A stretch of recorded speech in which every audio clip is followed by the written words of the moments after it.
On a trouvé l'endroit le plus instagrammable de Covent Garden.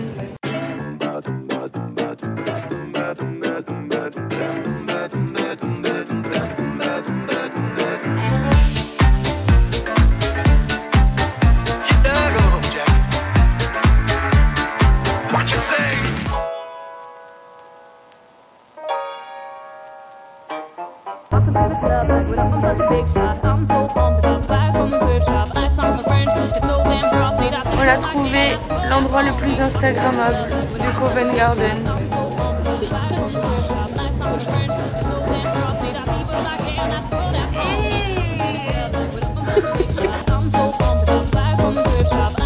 Le quartier de Covent Garden a été un lieu de commerce au VIe siècle. Au XVIe siècle, il a été utilisé comme potager par le couvent de St. Peter's, Westminster, d'où il prendra son nom. L'atmosphère effervescente et très disparate du marché a fini par donner naissance à un endroit rempli de tavernes, de cafés et aujourd'hui de spectacles de rue.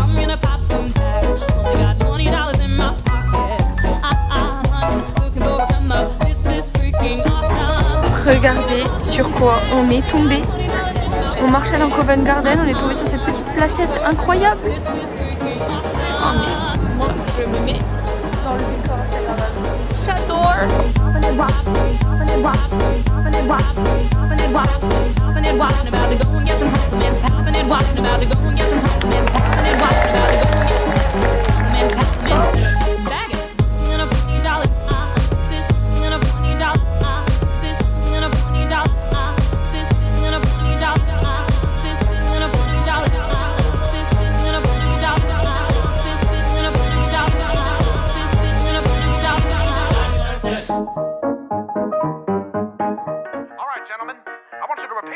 Just how I do it. Ready? Your turn. Very good. Go ahead now. Good golly. Bonjour, aujourd'hui nous sommes l'avant-dernier jour de ce voyage à Londres. Aujourd'hui on a un temps un peu capricieux. Oui, j'ai décidé d'être Madame Météo pour ce voyage. Là, fun fact, on se retrouve au Buckingham Palace alors que de base on n'était pas du tout dans cette direction-là. Franchement, ce matin, c'était super chouette. On est allé, comme vous l'avez vu, à Covent Garden où on a vu plein de gens qui faisaient des tours de magie, des choses comme ça. Franchement, c'était super rigolo. Et puis, on a marché pour aller jusqu'au St. James Park. Et puis là, on regardait les petits canards se faire nourrir et on a dit, bon, allez, on continue. Et bam, on a réatterri au Buckingham Palace. Donc, tous les chemins mènent à Rome, même en Angleterre, c'est fou. Que vous dire, franchement, j'ai hâte d'être à cet après-midi parce qu'on va découvrir le quartier de Camden Town. On m'en a beaucoup parlé, on m'a dit que c'était vraiment très chouette, donc j'ai hâte de voir à quoi ça ressemble. J'ai tellement de choses à vous dire sur Londres et contrairement à Milan, où c'était vraiment quelque chose qui était axé sur la mode, etc. Là, à Londres, franchement, je suis très mitigée. Donc c'est peut-être moi qui suis pas allée aux bons endroits au bon moment, mais voilà, je suis agréablement surprise dans un sens et désagréablement surprise dans l'autre. Donc là, on va essayer de faire un tea time, un vrai. Je dis bien essayer parce que depuis le début de ce voyage, tout ce que je prévois, j'arrive pas à le faire. Donc du coup, on va essayer de faire un vrai tea time.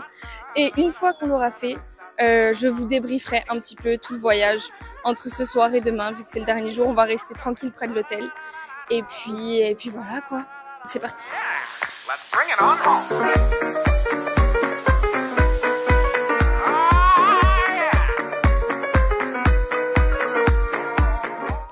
L'art du British Tea Time. L'arrivée du thé en Angleterre se fait alors que la mode est encore au coffee house. À cette époque, Catherine de Bragance, jeune portugaise femme du roi d'Angleterre, apporte en dot Bombay et son habitude de boire du thé à toute heure de la journée. De nos jours, les Anglais boivent du thé tout au long de la journée. Le early morning tea au saut du lit, puis le breakfast tea qui accompagne un petit déjeuner copieux, une tasse sur les coups de 11h, le classique 5 o'clock tea et enfin un dernier thé avant le coucher. Le plus connu est le 5 o'clock tea. Ce rituel aurait été instauré au 19e siècle par la 7e duchesse de Bedford. On déjeunait très tôt et on dînait très tard. Du coup, la duchesse avait pris l'habitude de déguster entre 3 et 4 heures de l'après-midi une tasse de thé accompagnée d'une collation.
Bonjour, on est quelques jours après notre arrivée à Paris. On se retrouve toujours près d'un parc, mais cette fois-ci c'est pas du tout celui de Saint James, c'est celui en bas de chez moi. Je vous avais promis un débrief, je vais le faire par catégorie pour que ce soit plus clair et pas très long. Tout d'abord, prenons le sujet principal, à savoir la mode. Alors comme je vous ai dit dans la vidéo, je sais pas si c'est moi qui suis pas allée aux bons endroits au bon moment, mais contrairement à Milan et à Paris, je trouve que la notion de mode est quand même beaucoup moins présente. Quand on a fait la Queen's Gallery, bien sûr ça nous a raconté l'histoire de la mode au travers des multiples périodes avec tout ce qui était robe de bal, les armures, les uniformes, etc. Mais il m'a manqué un petit quelque chose. Mais attention, je préfère dire peut-être que c'est moi qui ne suis pas allée aux bons endroits. Ensuite, concernant les activités, je trouve que les activités manquent cruellement d'informations. Les activités, le conseil que je vous donne, c'est 1, réservez tout, parce que tout doit être réservé. Et 2, venez un petit peu en avance, comme ça si jamais vous avez une mauvaise surprise comme quoi c'est fermé, vous pouvez vous retourner sur une autre activité. Troisième point, la nourriture. Je voulais revenir sur mon expérience du tea time. On a attendu très longtemps, mais pour leur défense, c'est parce que je leur ai dit que j'étais allergique au lactose et du coup ils ont mis un petit peu de temps à me faire un tea time personnalisé, donc du coup, mea culpa, je ne peux rien leur dire. Pour vous faire un retour d'expérience sur le tea time, franchement je trouve que c'est une expérience super chouette à vivre. C'est un petit peu cher pour un thé, mais c'est l'expérience qui compte. L'endroit est incroyable, les hauteurs sous plafond sont immenses, ça fait vraiment un truc de fou. Même si c'est un peu cher, je vous conseille vivement d'aller faire un tea time parce que c'est l'expérience anglaise par excellence. Et ensuite, pour ce qui est de l'architecture, Londres, chaque quartier est différent. C'est agréable, on a l'impression d'être dans une ville différente à chaque fois. En tout cas, Londres, je vous conseille fortement d'y aller. C'est une capitale de la mode qu'on coche, vous savez laquelle il reste. La dernière, l'ultime, New York. Pour l'instant, elle n'est pas prévue, je vous l'avoue. Mais on a encore des beaux voyages qui se préparent cet été. Donc franchement, n'hésitez pas à vous abonner à cette chaîne YouTube pour suivre toutes mes aventures qui arrivent.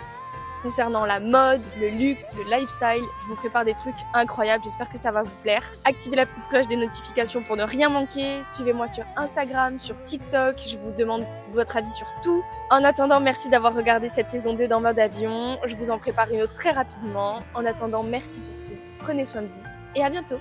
Ciao!